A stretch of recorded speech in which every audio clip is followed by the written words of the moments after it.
초대 교회에 그토록 가득했다던 수많은 기적들, 대체 다 어디로 사라진 걸까요? 오늘은 비비 워필드의 아주 중요한 책이죠. 거짓 기적의 첫 장을 통해서 그 해답의 실마리를 한번 찾아보겠습니다. 자, 먼저 워필드가 직접 묘사하는 그리스도와 사도 시대로 한번 들어가 보죠. 그는 이렇게 말합니다. 워필드가 우리 앞에 펼쳐놓는 초대교회의 모습은요, 정말 뭐라고 할까요? 초자연적인 현상이 그냥 일상인 곳이에요.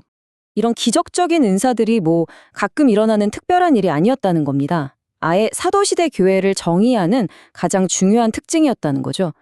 그리스도에게서 사도들에게로 이어진 이 엄청난 능력이 바로 카리스마타, 그러니까 우리가 은사라고 부르는 다양한 기적들로 나타났던 겁니다. 그가 묘사하는 교회는요, 정말 살아 숨쉬는 곳이에요. 여기저기서 치유가 일어나고 예언이 터져 나오고 막 권능의 기적과 방언이 넘쳐나는 그런 역동적인 공동체의 모습인 거죠.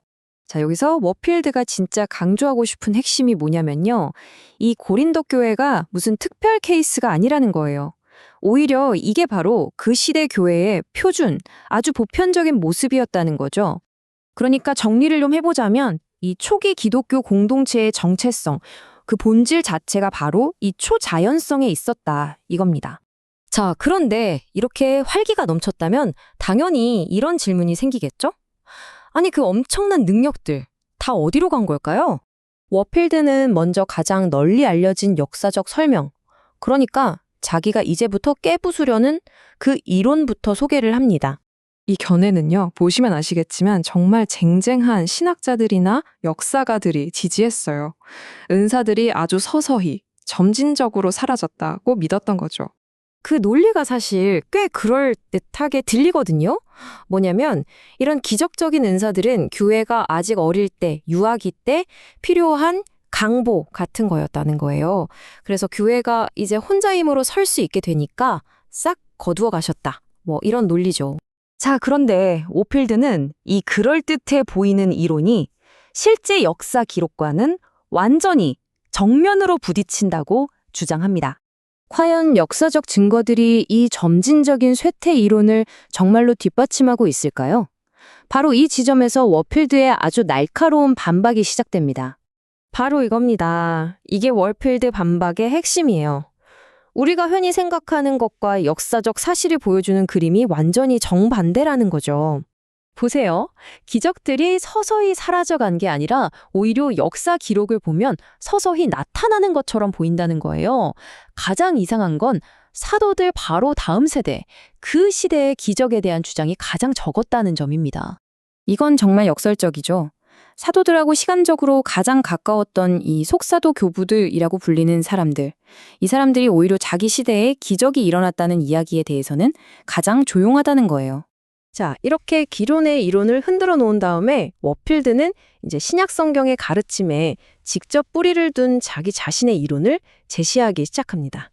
워필드의 주장은 이겁니다. 은사들의 가장 주된 목적은 교회를 세우는 게 아니었다는 거예요. 그보다 훨씬 더 구체적인 목적, 바로 사도들이야말로 하나님의 권위를 부여받은 진짜 메신저라는 것을 입증하는 일종의 신적인 자격증 같은 역할을 했다는 거죠. 그러니까 이 능력의 전달 과정을 보면요, 그 흐름이 아주 명확합니다. 모든 능력은 그리스도에게서 시작해서 사도들에게로, 그리고 사도들의 안수를 통해서만 다른 사람들에게 전달됐다는 거죠. 이건 은사들이 근본적으로 사도 개인과 그들의 사역에 아주 단단히 묶여 있었다는 걸 의미합니다. 자, 이 주장을 뒷받침하는 가장 결정적인 성경적 증거로 워필드가 제시하는 게 바로 사도행전 8장에 나오는 사마리아인들의 이야기입니다. 이 사건이 왜 중요하냐? 이 권능의 은사라는 게 오직 사도들을 통해서만 주어진다는 걸 명확하게 보여주는 사례라는 거죠. 결론은 명확해집니다. 이 틀에 따르면 은사들은 사도시대라는 특정 기간에만 한정된 것이었고, 따라서 사도시대가 끝나면서 함께 사라지는 게 필연적이었다는 겁니다. 서서히 사라진 게 아니라 그냥 그 시대와 함께 끝났다는 거죠. 자, 이제 마지막으로 워필드는요, 이 모든 주장을 관통하는 더 큰 그림, 더 궁극적인 신학적 원리를 제시하면서 논의를 확장합니다. 이게 정말 중요한데요. 기적은 그냥 아무 때나 일어나는 게 아니라는 겁니다. 성경을 보면 기적은 언제나 새로운 계시와 짝을 이루어서 나타난다는 거예요. 다시 말해 지금 하나님께서 새로운 무언가를 말씀하고 계신다라는 걸 보증해주는 신적인 도장 같은 역할을 한다는 거죠. 그리고 이 생각은 장 칼뱅의 말을 인용하면서 아주 명료해집니다. 새로운 복음이 없는데 기적을 요구하는 건 비합리적이다. 논리가 분명하죠? 하나님의 계시가 그리스도 안에서 완성되었고 사도들을 통해 다 기록되었다면 그 계시가 진짜라는 걸 인증해주던 표적인 기적 또한 자기 역할을 다하고 멈추는 게 당연하다 하는 겁니다. 자, 워필드의 논리는 우리를 아주 흥미로운 마지막 질문으로 이끕니다. 만약 기적이 새로운 계시의 표징이었다면 이제 그 계시가 완성된 오늘날 우리에게 주어진 영원한 표징은 과연 무엇일까요? 이 질문은 단순히 과거의 기적에 대한 논쟁을 넘어서서 오늘 우리가 붙들고 있는 믿음의 본질이 무엇인지 깊이 돌아보게 만듭니다.